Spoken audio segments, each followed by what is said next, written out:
When I saw my husband scrolling through my phone, my heart skipped a beat, not from the fear of being caught, but from the knowledge of what he might find. Those messages. The ones I had meant to delete but somehow forgot. I reached for the phone, instinctively, but he jerked it back with a sharp motion, eyes never leaving the screen. I watched his face shift, line by line, message by message, and I felt the foundation of my life start to crack beneath me. Yes, he was about to discover the truth. But not the whole truth. His fingers trembled slightly as he scrolled further. I could see the tightening of his jaw, the narrowing of his eyes. He was getting closer. Closer to the one message that would end everything. Or, perhaps, the one that would confuse him even more. My phone suddenly buzzed in his hands, and a new notification appeared across the top of the screen. I saw the color drain from his face as he read the sender's name. He froze. Didn't even blink. I bit the inside of my cheek, an old nervous habit. My pulse pounded in my throat as the reality of what I'd done began to unfold in front of me, second by second. His breathing changed. It got heavier. I could hear it even from 2 meters away. This was what I had dreaded most. Not the fight, not the tears, but this quiet unraveling of everything we had built. Because 3 months ago, I made a mistake. A mistake that changed everything forever. And now, I don't know what happens next. But let me tell you how it really began. Before I share the secret I worked so hard to bury, drop a comment below and tell me where you're watching this from, and answer this: have you ever had a secret so heavy you tried to keep it hidden at all costs, but couldn't? There's a strange kind of loneliness that comes not from being alone, but from being unseen. From sitting across the table from someone who used to know the curve of your smile, the tone of your laugh, and watching them glance past you like a piece of furniture that's always been there and will always be there, unchanging. That's what my marriage had become. Not bitter, not broken, just invisible. I remember setting the dinner table that evening, methodically laying out plates and silverware, listening to the soft hum of the news playing in the background. My husband sat in his usual spot, eyes half glued to the screen, commenting absent-mindedly on headlines without really caring if I responded. I'd long stopped trying to fill the silence between us.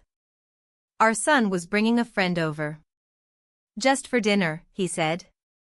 Someone he'd grown close to over the past year, his old college roommate who'd recently moved back into the city. I wasn't expecting anything unusual. I certainly wasn't expecting him. He arrived with a smile that made the room feel just a little warmer. That's not me being poetic, it's just the truth. Some people carry that light with them. It's not about looks, though he was handsome in that casual, unbothered way that youth grants too easily. It was the way he looked at me. Not through me. Not past me. But at me. We made small talk. I served pasta with roasted vegetables. He helped clear the dishes.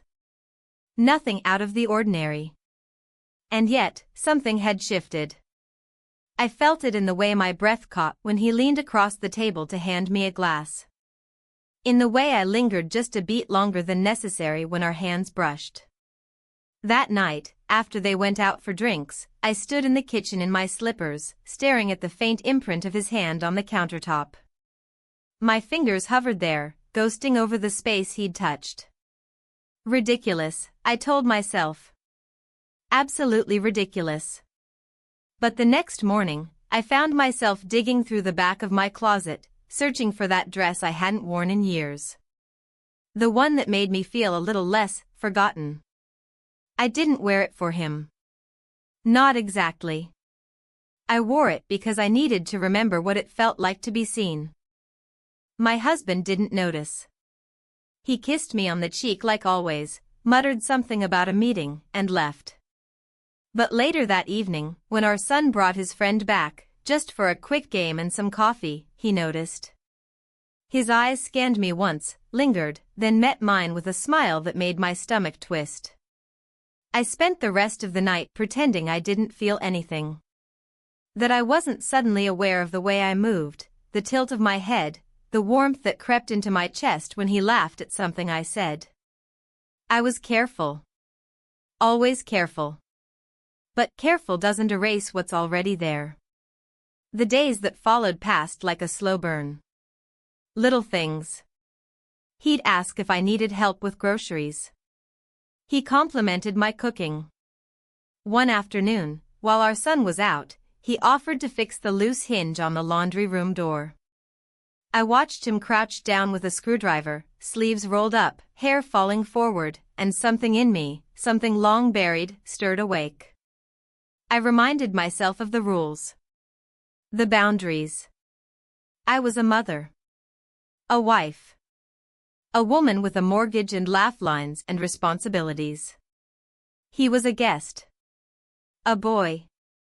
And yet, every time he entered the room, I felt that familiar thud in my chest. One evening, I walked past my son's room to drop off a folded sweater and saw his friend sitting on the bed, headphones on, scrolling through his laptop. He looked up and smiled. Not a flirty smile. Just kind. Open. Thank you for dinner, he said, pulling off one side of his headphones. You're welcome. I lingered at the doorway. Do you need anything else? No. Just, this is a nice place to be. I nodded and turned away, but the words followed me down the hallway like a whisper I couldn't unhear. That night, I lay in bed, staring at the ceiling, listening to the sound of the dishwasher humming from downstairs. My husband slept beside me, his breathing steady, familiar. I thought about the way the boy had said this is a nice place to be. And for the first time in a long time, I wondered if he had meant me. I didn't want to feel this way. I didn't ask for it. I wasn't chasing excitement or validation or some late-in-life adventure. I just wanted to feel alive again. Maybe that's where it started. Not with a look or a touch. But with a question I hadn't dared to ask in years. What if there's still a version of me that exists outside this house? Outside this role? I didn't have an answer. But I knew one thing, I was no longer content pretending I didn't need one. The next morning started like any other, but nothing felt the same. The eggs I cracked into the pan looked foreign, as though my own hands didn't recognize the rhythm they'd followed every morning for decades. The sunlight filtered in through the blinds with that golden glow I usually found comforting, but all it did now was expose how raw I felt beneath my skin. I couldn't shake the thought of him. Of how his words had reached a place inside me that I had long assumed was no longer functional. Not because I'd become cold or distant, but because no one had tried to reach it in years. I dressed slowly that day. Not because I was going anywhere special, but because I needed to feel present in my body. I chose a pair of jeans that hugged me a little tighter than usual and a soft, deep blue sweater I rarely wore, mostly because it had once made my husband comment that I looked too serious in it. Funny how little things like that can stick to you like lint on fabric. I had errands to run, bills to drop off, a stop at the dry cleaner. As I stepped outside, I felt the chill in the air sharpen my senses. It was still early, the streets relatively quiet. But as I rounded the corner toward the park, I caught sight of him. He was jogging, earbuds in, hair tousled from the wind. I didn't know if he saw me at first, but when he did, he pulled one earbud out and slowed his pace. Didn't know you were a morning person, he said, breathless, with a smile that made something inside me loosen and tighten all at once. I shrugged, trying to play it off. Only when I've had too much on my mind to sleep. We fell into step together. It felt casual, unplanned, harmless, at least that's what I told myself. The park was quiet, trees just beginning to blush into early spring colors. Our shoes crunched lightly against the gravel path. You okay? He asked after a few moments. I hesitated. Just tired, I guess. He nodded, didn't push. That, more than anything, made me want to keep talking. I used to come here all the time, I said, surprising myself with the admission. Years ago. When our son was little. We'd feed the ducks. He'd scream every time they flapped their wings. I can picture that, he said. He has your laugh. That caught me off guard. You think so? He glanced sideways. Yeah. It's a good laugh. You should use it more. I didn't know what to say to that, so I said nothing. But the truth was, I wanted to laugh more. I wanted to be someone who still found things funny. Rain began to fall, not heavy, just a light mist at first. We paused under a small awning near the cafe that sat tucked into the edge of the park. He looked up at the sky, then back at me. Seems we timed this well. I guess so, I replied, brushing a damp strand of hair behind my ear. There was a quiet between us, but not the uncomfortable kind. It felt like standing at the edge of something, and neither of us was sure who would step first. He looked at me differently then. Not in the way people usually do when they're trying to flatter or impress, but with a softness that caught me off guard. You seem like someone who's always doing everything for everyone else, he said, almost carefully. But who does anything for you? That question stayed in the air between us like a held breath. I didn't have an answer. Not one I wanted to say out loud. He took a step closer, not aggressive, not presumptuous. Just near enough for me to feel the warmth radiating off of him. Do you ever think about what you want? He asked quietly. I did. All the time. In the spaces between folding laundry and making dinner and listening to my husband talk about spreadsheets and conference calls. I thought about what it would feel like to be touched without obligation, to be looked at with intention, to be remembered not as a role but as a person. I didn't speak. I couldn't. My hands were trembling slightly at my sides.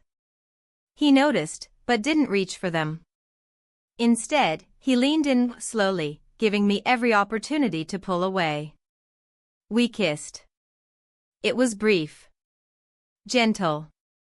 But it cracked something inside me that I hadn't even realized was sealed shut. When I pulled back, my breath was caught in my throat. I'm sorry, he said quickly, and I could see the panic in his eyes. I didn't mean. But I shook my head. Don't apologize. I stepped away then. Said I had to go. That the rain was letting up. That I had things to do. I don't even remember if I looked back. The walk home was a blur.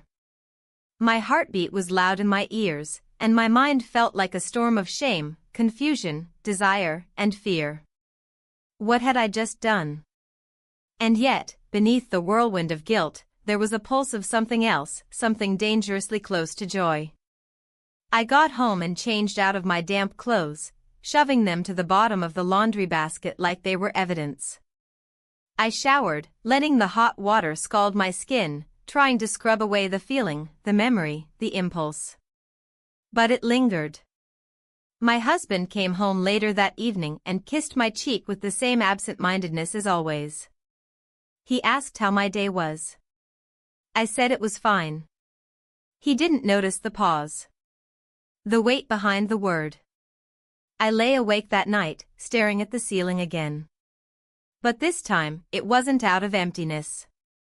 It was out of chaos. Because something had changed. Something irreversible. And I didn't know what would happen next. But I knew I couldn't go back to pretending. The days that followed passed in a strange kind of blur, as if time itself had lost its usual rhythm. My body moved through familiar routines, grocery lists, laundry cycles, emptying the dishwasher, but everything felt distant, detached, like I was watching someone else live my life. I was still doing everything I'd always done, but it was no longer automatic. Every task was heavy with thought. Every movement, slow with hesitation. I couldn't stop thinking about that moment. That kiss. It haunted me, not because it was wrong, though I knew it was, but because of how deeply it shook me.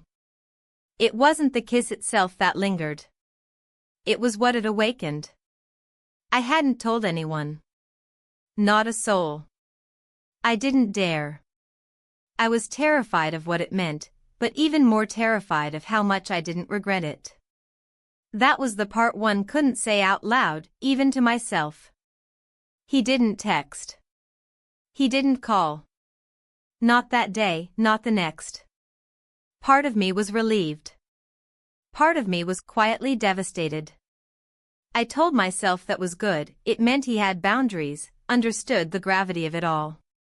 But still, every time my phone lit up, I felt the same jolt of anticipation followed by a hollow disappointment when it wasn't him. It made no sense. He was too young. Too close to our son. Too inappropriate in every conceivable way. And yet. It was a Tuesday afternoon when I finally saw him again. My son had invited him over, they were working on some joint project that involved a presentation, or maybe a short film. I wasn't really paying attention when he explained. All I knew was that his friend would be in our home again. Under our roof. In our space. I tried to remain calm. I cleaned the house for hours that morning, which was absurd because it was already clean. But I kept finding things to straighten, to dust, to fix. Anything to keep my hands busy. When the door finally opened and I heard their voices, something inside me twisted. I stayed in the kitchen, pretending to read a recipe I wasn't cooking. I heard them go upstairs, laughing at something. I held my breath every time their footsteps shifted. Later, while the boys were deep in their project, I offered to make tea. My son declined, too busy, he said, but his friend came down to the kitchen. Said he needed a break. It was the first time we'd been alone since that morning in the park. I didn't know what to expect. Anger? Regret? Awkwardness? But when he stepped into the room, all I saw was restraint. A tightness in his shoulders, like he was bracing for something. I didn't speak right away. Neither did he. He leaned against the counter as I poured water into the kettle. My hands were steady, but only because I forced them to be. I wasn't going to come, he said finally. His voice was quiet, but clear. But your son insisted. I nodded. I understand. There was another long pause. The kettle began to hiss faintly. I didn't mean to cross a line, he continued. I wasn't thinking. Yes, you were, I said, almost without realizing. You were thinking. We both were. He looked at me then. For the first time that afternoon, really looked. I don't know what happens now, he admitted. I turned away. Pretended to check on the water. Nothing happens, I said. It was a moment. That's all. But even as I said it, I knew it wasn't true. He didn't argue. He just stood there for a few more seconds, then turned and left the room. I sank into a chair as soon as he was gone, exhaling a breath I hadn't realized I'd been holding. My heart was pounding. My throat was dry. That evening, my husband came home later than usual. He walked through the door with a sigh and a distracted smile, talking about some long meeting he'd had with clients. I nodded, pretending to listen. He didn't notice how quiet I was. He rarely did anymore. That night, while brushing my teeth, I caught my reflection in the mirror. I studied the lines around my mouth, the tiredness in my eyes, the faint curve of something unreadable in my expression. I couldn't tell if it was sadness or longing. Maybe both. The next day, I went for a walk. Not to the park, but through the neighborhood, past houses I hadn't looked at properly in years. I walked slowly, letting the cold air sting my cheeks, forcing myself to breathe deep and clear. I thought about what I wanted. Not in the abstract way people do when they daydream about vacations or new kitchens. But really, what did I want from my life now? From this moment forward? It wasn't just about him. That kiss was a symptom, not the disease. The truth was, I wanted to feel something again. Anything. I wanted to stop walking through my own life like a ghost. I wanted to wake up and feel connected to the skin I was in. I passed the corner store and saw a woman in the window, chatting with the cashier, laughing freely. She couldn't have been more than 30. Her hair was wild from the wind, her coat open, cheeks flushed. I watched her for a moment, envying her ease, her presence. But then I caught sight of my own reflection in the glass. Standing there, wrapped in my careful coat, my face set in lines of control. I looked older. Wiser. But not entirely gone. There was still something alive in my eyes. I didn't know what to do with that realization yet. But I knew it mattered. I turned and walked home. And for the first time in weeks, I didn't feel ashamed of what had happened. I didn't feel proud either. But I felt real. And that, for now, was enough. The day began with a strange stillness, the kind that settles before something shifts. The house was quiet, my husband had left early for a meeting out of town, and my son was already gone by the time I came downstairs. For once, I was alone. Completely, entirely alone. No footsteps in the hall, no murmurs from the television, no sounds of drawers opening or papers rustling.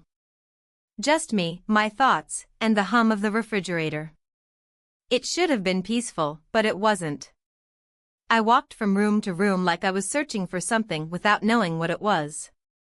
I cleaned the counters twice, straightened pillows that didn't need straightening, and rearranged a few frames on the bookshelf before putting them back exactly where they were. I was restless. Not just in my body but in my mind, too. At some point I went upstairs, moved by nothing more than habit, and stepped into my son's room. I didn't do it often anymore, he was old enough to claim it as his own domain, and I respected that. But that morning, I found myself drawn there. It was surprisingly tidy. A few textbooks on the desk, a sweatshirt draped over the back of the chair, and the faint scent of laundry detergent in the air. Then I noticed the pair of headphones on the windowsill. They weren't my son's. They belonged to him. My stomach tightened. It was a small, stupid thing. Just a pair of forgotten headphones. But seeing them there made everything that had happened feel painfully real. I should have left them where they were. I should have closed the door and walked away. But instead, I picked them up. The wire was warm from the sunlight, and I stared at them for far too long, wondering what it would feel like to pretend that this was all innocent. Just then, I heard the front door. My heart leapt to my throat. I moved quickly, quietly down the stairs, expecting my son, maybe he'd forgotten something. But when I reached the bottom step, I froze. It wasn't him. It was his friend. He stood in the entryway, one hand still on the doorknob, eyes wide with surprise when he saw me. "I thought no one was home," he said. I cleared my throat, stepping out of the shadow of the staircase. "I found your headphones," I said, holding them up. "Thought you might come back for them." He took a hesitant step forward, his expression unreadable. I wasn't sure if I should. "You forgot something," I replied. "That's all." There was a pause. A long, uncertain pause. "I can leave," he said quietly. "If this is too much." I looked at him. Really looked. And something in his face, something unsure, almost vulnerable, made me shake my head. "No," I said. "You're here now." He followed me into the kitchen. I set the headphones on the table and began making coffee before I could talk myself out of it. He stood on the other side of the island, silent, watching me. The weight of everything that had happened pressed down on the room like humidity before a storm. "I've been trying to figure out what this is," I said finally, not looking at him. "What it means. If it means anything at all." "I think it does," he said. "But I don't want to complicate your life." That word, complicate felt too simple for what had already happened. I poured the coffee, slid a mug toward him. We stood there, drinking in silence. It should have ended there. A quiet, polite exchange. A goodbye unspoken. But instead, something shifted.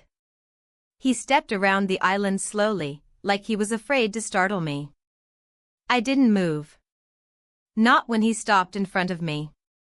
Not when he reached out gently and brushed a stray hair from my face. The moment was heavy with everything we couldn't say. "I'm not trying to take anything from you," he said, barely above a whisper. "I know," I replied. He looked at me like he wanted to say more. Like there were words waiting just behind his teeth. But before he could speak, a noise from outside interrupted us, the slam of a car door. We both jumped slightly. My heart began to race. He moved back. Quickly. Too quickly. I walked to the window, peeking through the blinds. It was a neighbor, unloading groceries. Still, the illusion had shattered. "I should go," he said. I nodded. He left quietly. The door closed behind him with a finality that echoed louder than it should have. I stood in the kitchen for several minutes, unable to move. When I finally sat down, my coffee was cold. Later that day, my son returned home. He asked if everything was okay.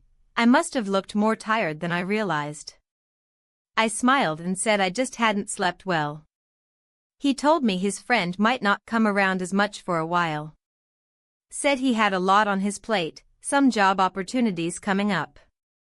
I nodded like it didn't matter. But that night, as I lay in bed beside my husband, who snored softly, turned away from me, I stared into the dark and let the silence stretch. I wasn't sure what I was grieving. The loss of something that hadn't truly started? Or the confirmation of how deeply alone I'd become, even inside my own home? Maybe both. I knew this couldn't continue. Not because I didn't want it to, but because the space between want and consequence was shrinking. And someday soon, I would have to decide which one I could live with. I spent the next few days trying to convince myself that it wasn't as bad as it seemed. That maybe I had imagined the whole thing, that it was just a momentary lapse, a fleeting mistake, something that would fade away and leave no permanent mark. But deep down, I knew the truth. It wasn't just a mistake. It was a shift. A crack in the foundation I had spent years building, and no matter how hard I tried to ignore it, it wouldn't go away. I told myself that I could move past it. That I could forget about him. But every time I closed my eyes, I saw his face, the way he looked at me, the way his lips had brushed against mine with such quiet intensity. The way my heart had raced, not out of fear, but from something I hadn't felt in years. I wanted to push those feelings down, to bury them beneath the layers of routine that had once made me feel safe. But every time I thought I had suppressed it all, something small, a glance, a touch, a fleeting thought, would bring it all rushing back. It was one of those quiet mornings, a Saturday when everything felt still, that I saw him again. My son had invited him over. It wasn't planned, but I knew it was inevitable. The thought of him being in my house again filled me with an odd mix of dread and anticipation. I hadn't seen him since that day in the kitchen, and I wasn't sure what to expect. Would it be awkward? Would he pretend nothing had happened, as if everything was normal again? Or would we finally acknowledge the elephant in the room? I stayed in the kitchen when they arrived. I was making coffee, stirring the grounds, watching the steam curl from the pot. I heard them enter, voices drifting in from the hallway. I didn't turn around. I wasn't ready to face him yet. But then I heard footsteps behind me. I could tell who it was without even looking. "Hey," he said, his voice soft, tentative. I didn't respond right away. I was trying to steady my breathing, trying to pretend that nothing had changed. But I could feel the tension in the air. It was thick and suffocating. "I'm sorry," he added, breaking the silence. I turned around slowly, meeting his eyes for the first time since that day. He looked different now, still the same, but somehow not. There was something in his gaze that made my stomach tighten. "I didn't mean to make things complicated," he continued. I don't know what happened. I thought about it, and I know it was wrong. But I don't regret it." I swallowed hard. I wanted to say something, anything, but the words wouldn't come. My throat felt dry, like I had no voice left. "I don't regret it either," I finally said, my voice barely above a whisper. He seemed taken aback by my admission. He blinked, his expression unreadable. "I don't know what this means," I said, forcing myself to speak, to make sense of the mess inside my head. "But I can't just pretend like nothing happened. I'm not going to lie to myself about it." He nodded, his lips pressed together in a tight line. I could see the conflict in his eyes, the way he was trying to reconcile his feelings with what was right. "I don't want to make things worse for you," he said. "I never wanted to hurt you." I met his gaze, searching for some kind of clarity, but I didn't find it. Instead, I found a reflection of myself, a woman who had spent years hiding behind the walls she built, pretending that everything was fine when, deep down, she knew it wasn't. "You didn't hurt me," I said quietly. "But I don't know what to do with this, with us." He took a step forward, closing the space between us. For a moment, we just stood there, the air between us charged with 1,000 unspoken words. "I don't know what comes next either," he said. "But I think we both need to figure it out. I don't want to cause any more confusion. I don't want to be part of something that ruins you, or your family." I nodded slowly, trying to process everything he was saying. But the more he spoke, the more I realized how much I didn't have the answers. How much I didn't want to face the reality of what had happened, what it had done to me, to us. "Maybe it's better if we don't see each other for a while," I said, my voice trembling slightly. "Maybe we need some space to figure things out." He hesitated, then nodded. "I understand." He turned to leave, but before he did, he glanced back at me. "I'm sorry," he said again, the sincerity in his voice clear. I didn't reply. I couldn't. As he walked out the door, I felt something shift inside me. It wasn't relief, exactly. It wasn't peace. But it was something. I stood there for a long time after he left, staring at the empty doorway, trying to make sense of the emotions swirling inside me. I had never been the kind of person to give in to impulsive desires, to act on fleeting moments. But something had changed in me. Something had woken up, and I couldn't ignore it anymore. The rest of the day passed in a blur. My son came home, unaware of the storm that had just passed through our house. He mentioned something about meeting up with his friend later in the evening, but I barely heard him. I couldn't shake the feeling that something had ended, but I wasn't sure what it was. Maybe it was the possibility of something more. Maybe it was the last shreds of my old self, the one who lived in a life of quiet acceptance. I couldn't tell. But I knew that whatever was happening inside me wasn't something I could control. Later that night, as I lay in bed, I couldn't stop thinking about it. About him. About what had happened. The kiss, the way he looked at me, the way I had felt. And I realized something then, something I hadn't allowed myself to admit, I wasn't just confused. I wasn't just regretful. I was alive again. The days stretched on, each one like a faint echo of the last. I found myself moving through my routine with a strange detachment, almost as if I were a spectator in my own life.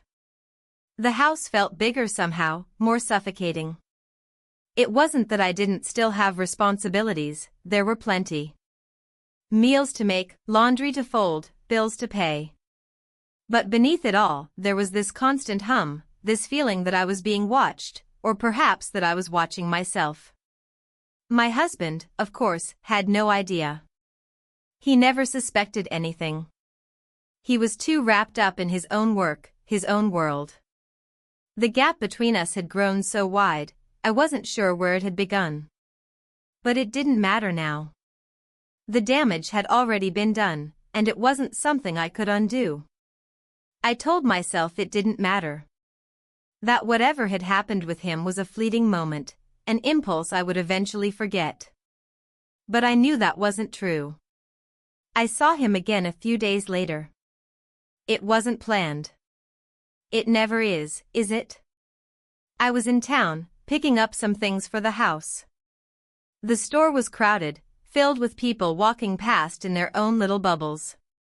I was looking at a jar of jam, considering whether or not to buy it, when I felt it, a presence.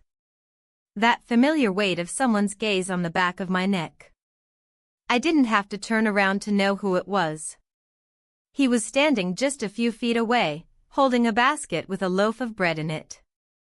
I could feel the heat from his body even though we weren't touching, and for a moment, time seemed to stretch. "Hi," he said, breaking the silence, his voice casual, but with an undercurrent that made my heart skip. I managed a smile, though it felt stiff, unfamiliar. "Hi." There was a long pause. Neither of us moved. He didn't come closer, but he didn't walk away either. It was like we were both frozen in place, trying to decide what to do with this moment. "How have you been?" he asked after what felt like an eternity. "Good," I said, my voice betraying me with its hesitation. "Busy." "You?" He nodded, his eyes flicking down at the basket in his hands. "Same." We stood there for a few more seconds, exchanging pleasantries that felt like lies. There was so much more we could say, so much we both wanted to say, but neither of us was brave enough to start. Finally, I glanced at the register, then back at him. "I should go," I said. "I have to get back." He nodded again. "Yeah, of course. I should go too." But neither of us moved right away. It was like we were waiting for something, some signal, some sign that it was okay to keep pretending everything was fine. But there was no sign. Nothing was fine anymore. "I'll see you later," he said quietly, his voice not quite a question, more like a promise he wasn't sure he could keep. I didn't say anything. I just nodded and walked away, but I felt his eyes on me the entire time. When I got home, my husband was already there, sitting in the living room, watching TV. He barely looked up when I came in, barely acknowledged me. And that hurt. Not because I wanted him to, but because I had spent so long wishing he would. He didn't notice the way I moved around the house now, quieter, more deliberate. He didn't notice the way I couldn't bring myself to look at him the same way. But it was okay. I didn't need him to notice. I didn't need anyone to notice.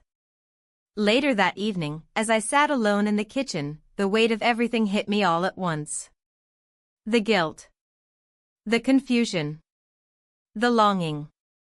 I wasn't sure how much longer I could keep pretending everything was fine. The doorbell rang. I opened the door, not expecting anyone, but there he was, standing on my doorstep, looking hesitant, almost unsure of himself. I didn't say anything. I just stood there, frozen for a moment, watching him.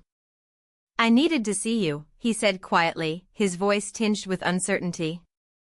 I swallowed, my throat tight. "Why?"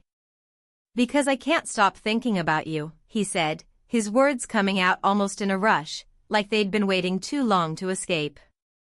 Because I don't know how to walk away from something that feels this real. I opened my mouth to say something, but no words came out. I was too afraid of what might spill if I allowed myself to speak. And then he did something I didn't expect. He stepped inside. He didn't ask for permission. He didn't wait for me to invite him in. He just crossed the threshold, and I let him. I don't know why I didn't stop him. Maybe it was because I was tired of pretending. Tired of pushing down everything that had been bubbling beneath the surface. Maybe it was because, for the first time in a long time, I didn't feel invisible. I'm sorry, he said, his voice low as he stood just inside the door. I didn't mean for it to be this way. I didn't wait for him to finish. I stepped forward, closing the space between us. I didn't kiss him. I didn't need to. I just wanted to feel something that wasn't the emptiness I had been living in for years. And for the first time in a long time, I did. When he left, he didn't say goodbye. He just walked out the door, leaving me standing there, alone again. But it wasn't the same. I didn't feel lonely. Not anymore. I had no idea what this was, or what it would become, but I knew one thing, it wasn't the end. Not for me. Not for us. I just didn't know where it would take us next. I had told myself that it would be over soon. That I would put the pieces back together, close the door on whatever had happened, and move on. But I couldn't. There was no going back to what had been, not now. Not after everything had changed. The days felt like they were slipping through my fingers. Every time I woke up, I was reminded of the hollow ache in my chest, the part of me that hadn't been fed in years. The part that had been ignored, pushed aside, and buried beneath layers of routine. I had tried to convince myself that it didn't matter, that the brief encounters and stolen moments had been nothing more than a lapse in judgment. But deep down, I knew that was a lie. I could feel it in the way I looked at my husband, in the way I couldn't pretend anymore. The silence between us had become so much louder than the words we spoke. That afternoon, when I saw him again, I wasn't sure what I was expecting. I was sitting on the porch, the sun low in the sky, when I saw his car pull into the driveway. He didn't knock, didn't ring the doorbell, he just walked right in, as if he had every right to be there. For a moment, I stood frozen at the doorway. I didn't know what to do, what to say. Everything felt like it was out of my control, like I was caught in a current I couldn't escape. But then I stepped forward, opened the door, and let him in. He didn't speak right away. He just stood there, looking at me, like he was trying to read something in my face. "Can we talk?" he asked, his voice low, hesitant. I nodded, stepping aside to let him pass. We walked to the kitchen in silence, neither of us sure where to begin. When we sat down, there was a strange stillness between us, as if the weight of what had happened was hanging in the air. Neither of us knew how to bridge the gap between us. "I've been thinking a lot," he said, breaking the silence. "About everything. About what happened. And what we're doing now." I swallowed, my heart pounding. "What do you mean?" "I don't want to keep pretending like everything's fine. Like we can just forget this. I know I can't." He paused, running a hand through his hair. "And I don't want to keep hurting you, but I don't want to walk away from this either. I just don't know what to do." I felt my chest tighten. I didn't have an answer for him. I didn't have an answer for myself. "I don't know what to do either," I said quietly. "I don't know how to fix this. How to fix what's broken." He leaned forward, his eyes searching mine. "Maybe we don't have to fix it. Maybe we just have to acknowledge it. Acknowledge that we've both been living in this lie. In this silence. I shook my head. I don't know if I can live with the silence anymore. Then don't, he said softly. Don't keep pretending. I stared at him, unsure of what he was asking. I don't want to be the one who pulls away, he continued. I don't want to be the one who walks out of your life. But I can't be the one to fix everything either. For a moment, I couldn't breathe. I felt like I was drowning in the weight of his words, in the gravity of what had happened. I don't want you to leave, I whispered, the words spilling out before I could stop them. But I don't know how to keep living this way. With everything hanging between us, with nothing being said. His gaze softened. Maybe we don't need to fix everything all at once. Maybe we just need to give ourselves space. To figure out what we want. What we really want. I nodded slowly, my throat tight. Maybe. He reached across the table, his hand brushing against mine. For a moment, I wanted to pull away. But I didn't. I left my hand where it was, feeling the warmth of his touch, even as everything inside me screamed that I should walk away. We can figure this out, he said, his voice steady but tinged with uncertainty. But we have to be honest with each other. No more pretending. No more silence. I met his gaze, feeling the weight of everything we hadn't said. I don't know if I can go back to pretending, I said quietly. But I don't want to lose what we have either. He didn't answer right away. He just sat there, watching me, as if he was waiting for something more, waiting for me to say something that would make everything make sense. But I didn't have that answer. I didn't know what I was supposed to say. The truth was, I didn't know what I wanted. Not anymore. When he stood to leave, I followed him to the door. He turned before stepping outside, his eyes searching mine one last time. I'll be here, he said softly. Whenever you're ready.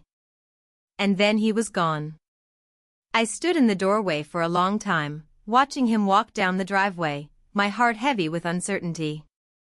The silence that had once been a comfort now felt suffocating.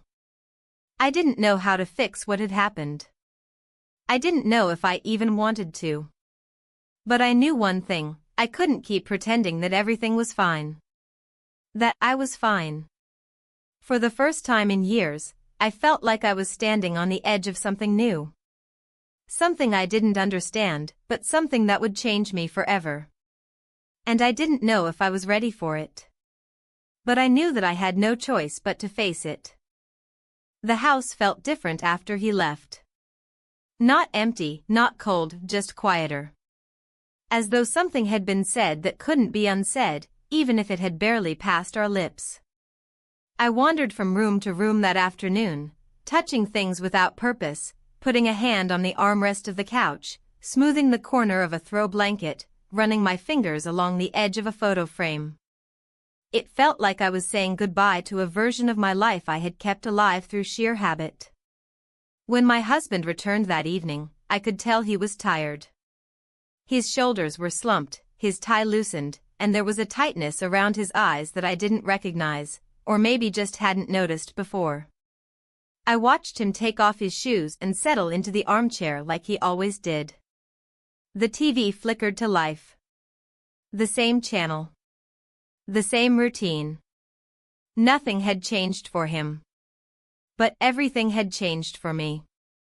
He asked me about my day while glancing at his phone. I told him it was fine. He nodded. Silence returned. I stood behind the kitchen island, watching him, trying to remember the last time we had really looked at each other. Not in passing. Not during the shuffle of dinner or the mundane exchange of calendars and bills. I couldn't recall. That night, I lay in bed next to him, listening to the sound of his breathing. I turned onto my side and watched the ceiling. There was a hairline crack in the plaster that I hadn't noticed before. Thin and long, like it had been there for years but only now revealed itself. Just like everything else. The next morning, the weather turned. Rain came in steady sheets, tapping on the windows and soaking the garden. I spent most of the day inside, organizing drawers I'd long ignored, moving through the house like someone preparing for a change she couldn't name. I found an old birthday card from my son buried under a pile of receipts. It was childish and silly, full of misspellings and big block letters, but it made me sit down on the edge of the bed and cry harder than I had in years.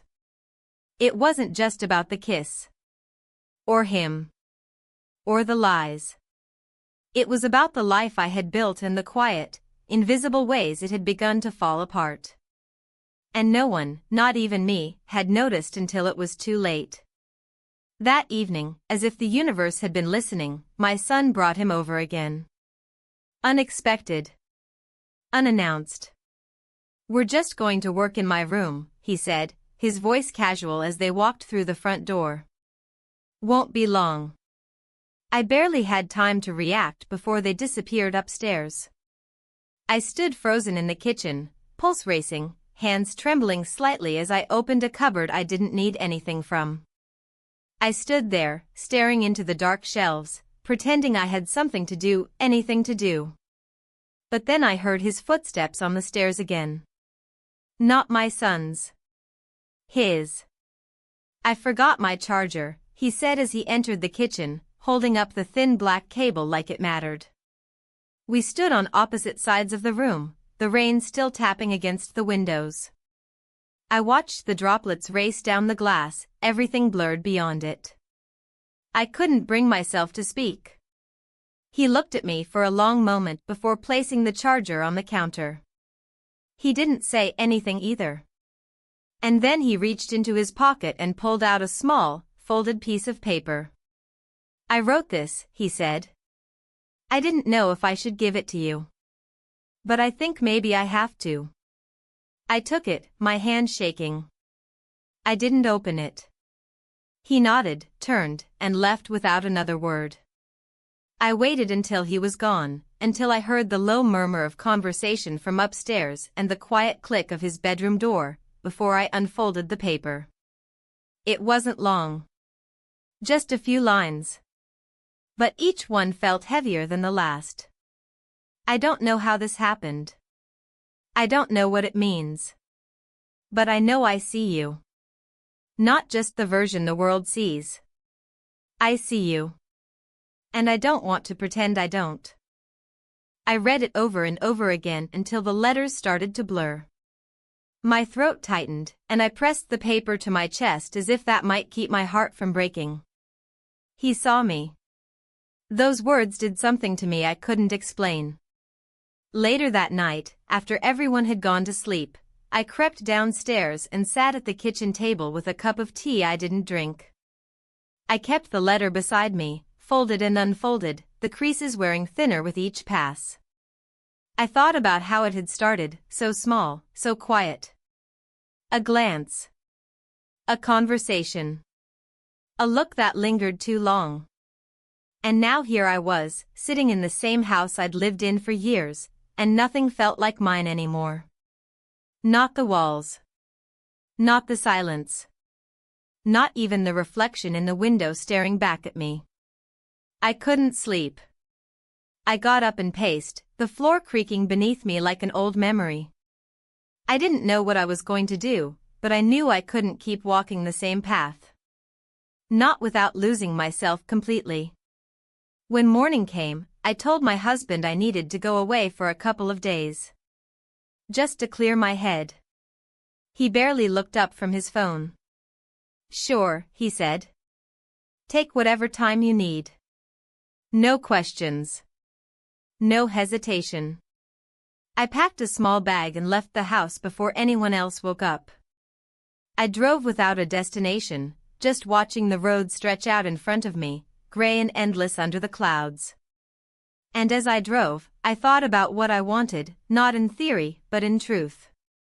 I wanted to be seen. I wanted to feel something again. And I wanted to stop pretending that I hadn't already chosen that path the moment I let him in. That night, we spent the night together. The days that followed felt like I was moving through a fog.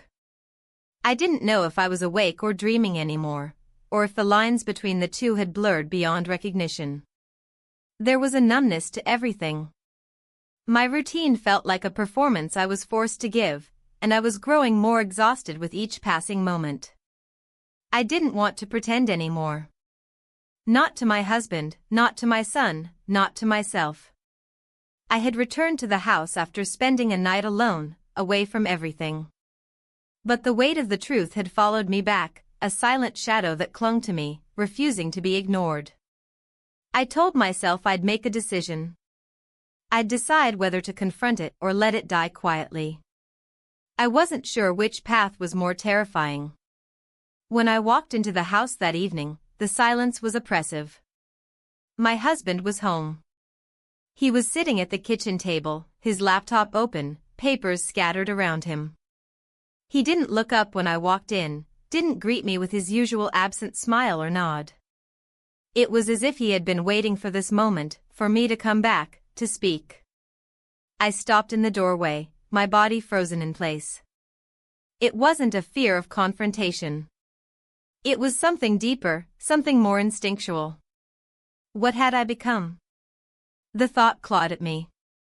What was I now, after everything I had allowed myself to feel, to be, to do?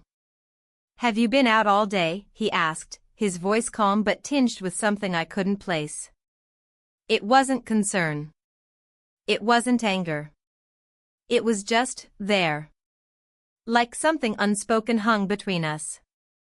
"Yes," I said quietly, my voice almost foreign to my own ears. I needed some time alone. He didn't respond at first, just looked at me over the rim of his glasses, a slight frown on his face. And for the first time in a long time, I could feel the distance between us. Not just the physical space, but the emotional distance that had been growing for years, unnoticed and unacknowledged. "I'm glad you took time for yourself," he said finally, his gaze returning to the screen of his laptop. "You've been so distant lately." The words hit me harder than I expected. Distant. I felt the sting of them, the implication. I wanted to say something, to defend myself, but I couldn't find the words. What could I say? That I had been distant because I felt invisible? That I had needed someone, anyone, to see me?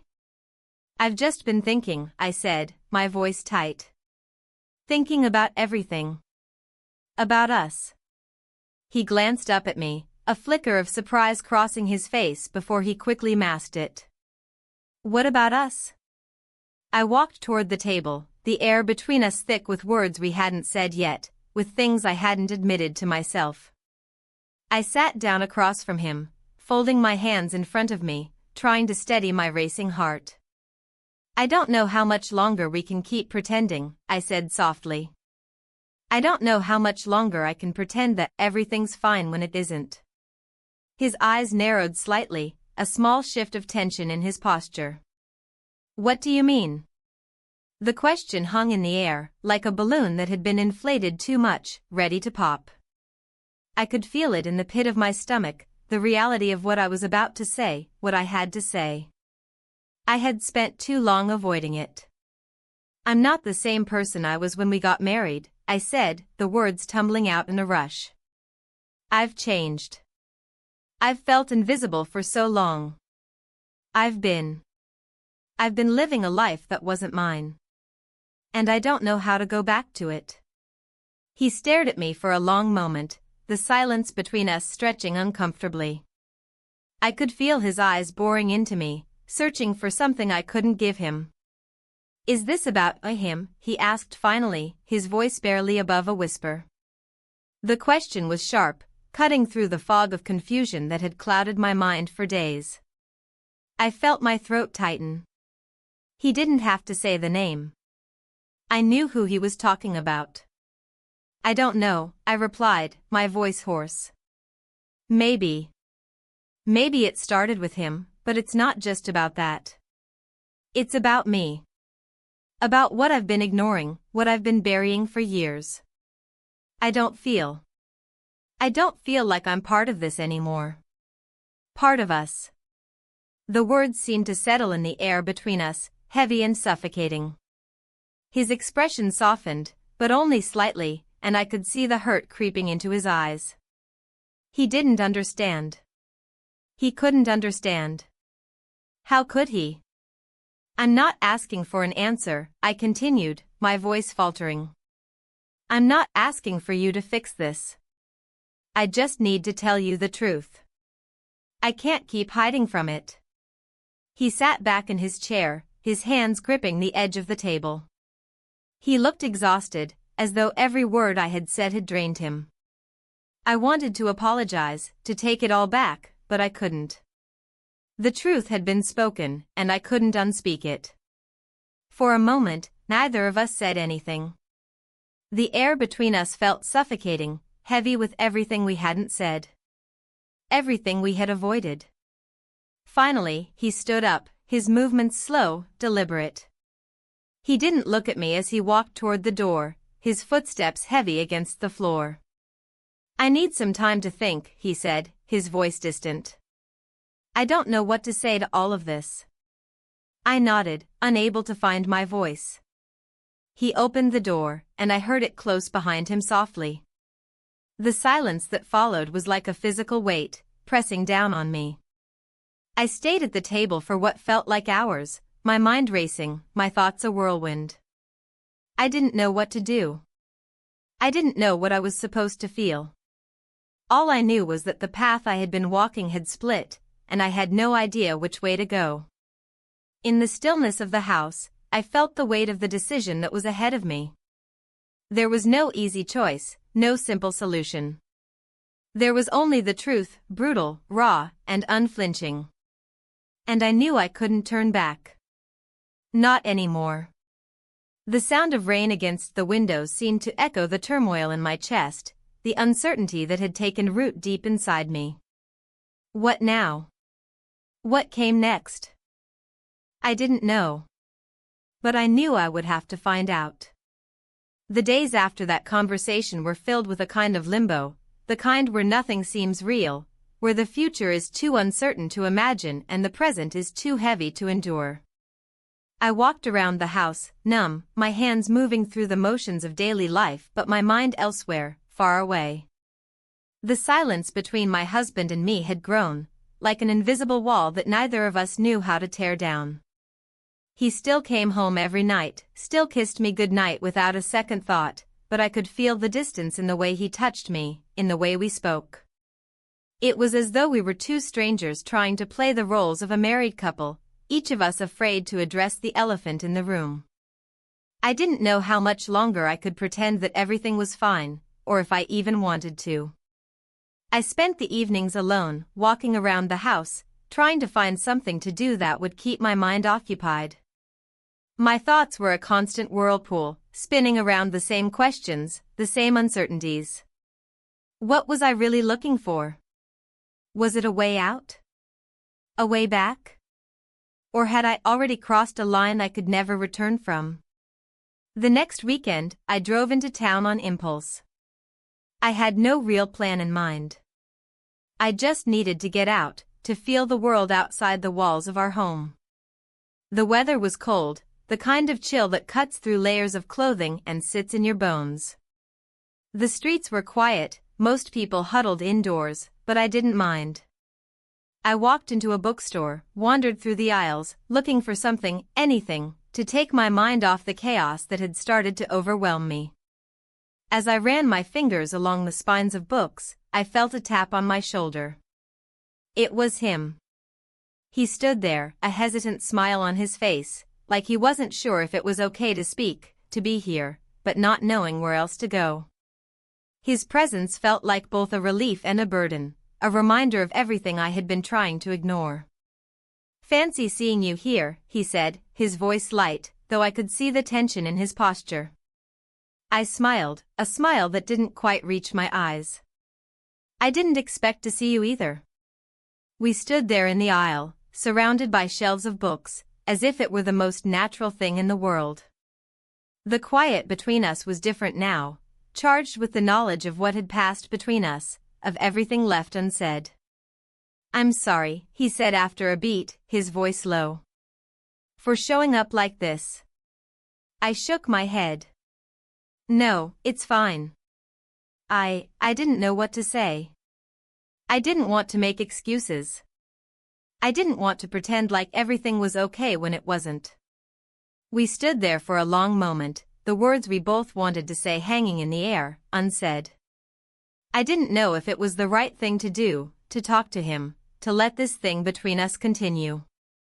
But standing there, facing him, I realized that it had never been about right or wrong. It had always been about the way we felt, the way we had connected in a way that I hadn't thought was possible. I'm not sure what I'm doing, he said, his voice softer now. I can't stop thinking about you. And I don't want to complicate things for you, but I don't know how to let go of this. I don't want to. I met his gaze, searching for some kind of clarity, but there was none to be found. All I saw was the same confusion, the same uncertainty that mirrored my own. I don't know what to do either, I admitted. I don't know how to fix this. I don't know what comes next. He nodded, his expression a mix of frustration and regret. Maybe we don't need to fix it. Maybe we just need to figure it out. Together. The words hit me like a wave, unexpected, overwhelming. I wanted to push him away, to walk out of the bookstore and never look back, but I didn't. I couldn't. Something inside me, a part of me that I had long buried, was telling me to stay. To face the truth. I don't know if I can do that, I said, my voice barely a whisper. I don't know if I can keep pretending everything is fine when it isn't. His hand brushed against mine, just barely, but it was enough to send a jolt through me. Then don't, he said simply. Don't pretend. I pulled my hand away, the sudden touch sending a shock through me. I didn't want to feel anything, not right now. I'm married, I reminded him. I have a family. I can't just throw that away. I know, he said quietly. I know what's at stake. I'm not asking you to throw anything away. But I don't want to pretend either. I looked away, my mind racing. I wanted to argue with him, to tell him that this was wrong, that this was all a mistake. But I didn't. I couldn't. The truth was, I didn't know what was right anymore. I didn't know what to feel or who to be. I don't know what I want, I said finally, the words sounding hollow even to my own ears. I don't know if I can keep doing this. I don't know if I even want to. There was a long silence between us, a tension that felt like it might crack open at any moment. Finally, he spoke, his voice soft but firm. Then let's figure it out. Together. No more pretending. No more lies. I stood there, staring at him, unsure of what to say. He didn't take a step closer, didn't reach out for me. He just stood there, waiting. I don't know if I can trust myself right now, I said, the truth tumbling out before I could stop it. I don't know if I can trust you either. He didn't respond right away. He just looked at me, his expression unreadable. Finally, he nodded, his eyes full of something I couldn't quite place. I get it, he said quietly. And I'm not going anywhere. Not until you're ready. I wanted to say something. I wanted to tell him to leave, to walk away and never come back. But the truth was, I couldn't. I didn't want him to leave. Not yet. I'll think about it, I said, my voice shaky. I just need time. He nodded again. Take all the time you need. I'm not going anywhere. As I watched him walk away, something inside me cracked open. I didn't know what would happen next, but I knew one thing, I couldn't keep living in the dark, pretending everything was fine. The truth was out, and I couldn't take it back. But maybe, just maybe, that was a start. Maybe, just maybe, it was time to stop pretending.